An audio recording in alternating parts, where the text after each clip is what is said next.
জন্ম যখন নিলাম মাগো মুসলিমের ঘরে, কাঁদব আমি খোদার কোরআন আমার অন্তরে, মাগো আমার অন্তরে, মাগো আমার অন্তরে। সেই ছোট্ট সন্তানটি তার আম্মাজানকে বলেছিল কি, যে আমার যত খেলার সাথীরা রয়েছে তারা সবাই মাদ্রাসায় পড়ে, তুমি আমাকে একটু মাদ্রাসায় ভর্তি করো। এই কথাটা যখনই তার আম্মাজানকে বলল, সেই আম্মাজান সেই ছোট্ট শিশুর হাতটা ধরে নিয়ে চলে গেল কোথায়, সেই মাদ্রাসায় গিয়ে দেখছেন কবি কি লিখছে দেখেন, মাগো তুমি এইটুকু আজ করো দুয়া,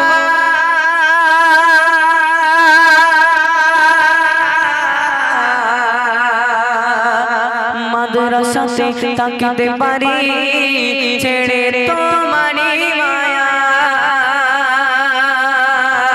আর তোমার সোনা হাফেজ হবে, তোমার সোনা আলেম হবে মনের বাসনা, মাগো করো প্রার্থনা, মাগো করো প্রার্থনা। জন্ম যখন নিলাম মাগো মুসলিমের ঘরে, আরে কাঁদব আমি খোদার কোরআন আমার অন্তরে, মাগো আমার অন্তরে, মাগো আমার অন্তরে।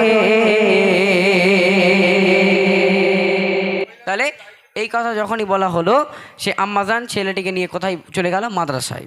মাদ্রাসায় ভর্তি করে দিল। দিয়ে যখনই বাড়িতে চলে আসবে, সেই সন্তানটা তখন তার আম্মাজানের আঁচলটা ধরে বলছে যে মা, আমি একবার বললাম, তুমি আমাকে একবারেই মাদ্রাসায় ভর্তি করলে, আলহামদুলিল্লাহ আমি খুব খুশি, কিন্তু যে আম্মাজানের মুখ না দেখে আমি ছেলে একটুখানি থাকতে পারতাম না। যে আম্মাজান আমার সামনে থেকে 1 ঘন্টার জন্য যদি কোথাও চলে যেত, আমি ছেলে আমার মন ঠিক থাকতো না। সে আম্মাজানকে ছেড়ে আমি কিভাবে থাকবো? সে ছেলেটি বলছে দেখেন, যখন মাগো পড়বে মনে তোমার সোনা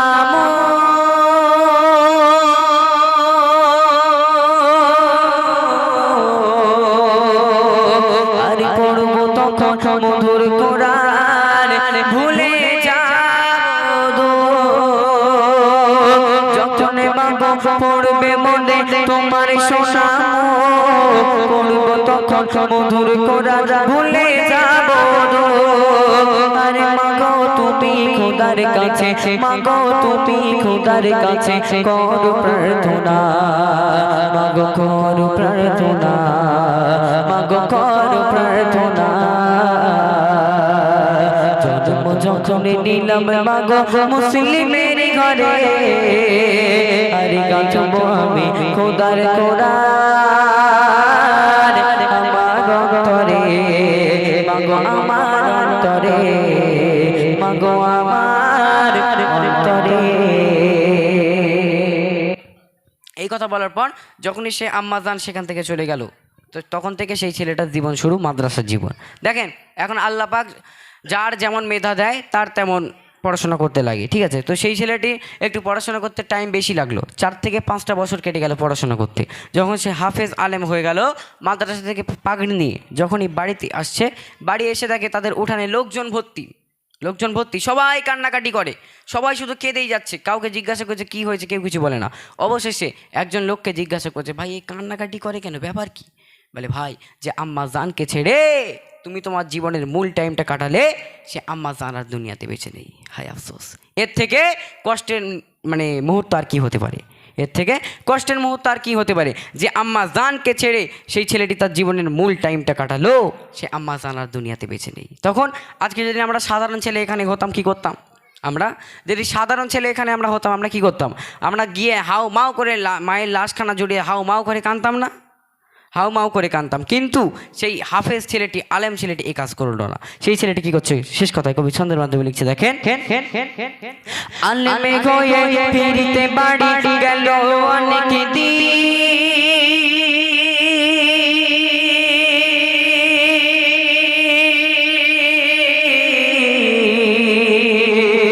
আরে হঠাৎ মায়ের উঠলো যে শেষে বিদায়,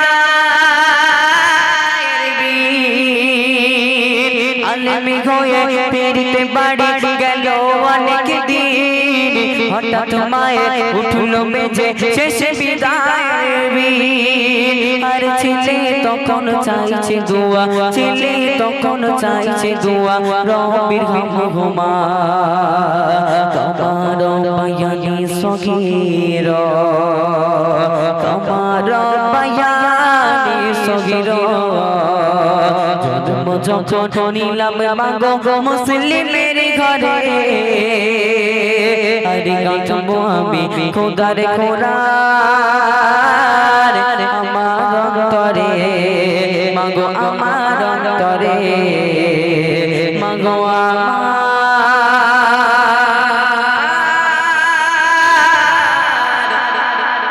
অন্তরে। সেই ছেলেটি তখন আম্মাজানের লাশের পাশে গিয়ে হাউ মাউ করে কাঁদে, হাউ মাউ করে কাঁদে। আজকে আমরা সাধারণ ছেলে হলে হাউ মাউ করে কাঁদতাম, কিন্তু সে হাফেজ ছেলেটি এই কাজটা করলো না।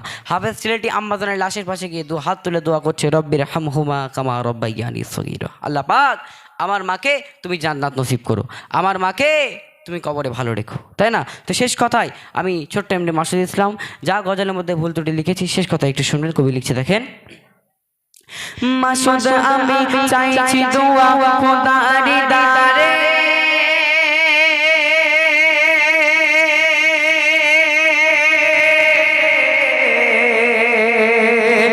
আরে এমন ছেলে দাও গো তুমি প্রতিটি ঘরে। মাসুদ আমি চাইছি দোয়া খোদার দারে এমন ছেলে দাও গো তুমি প্রতিটি ঘরে।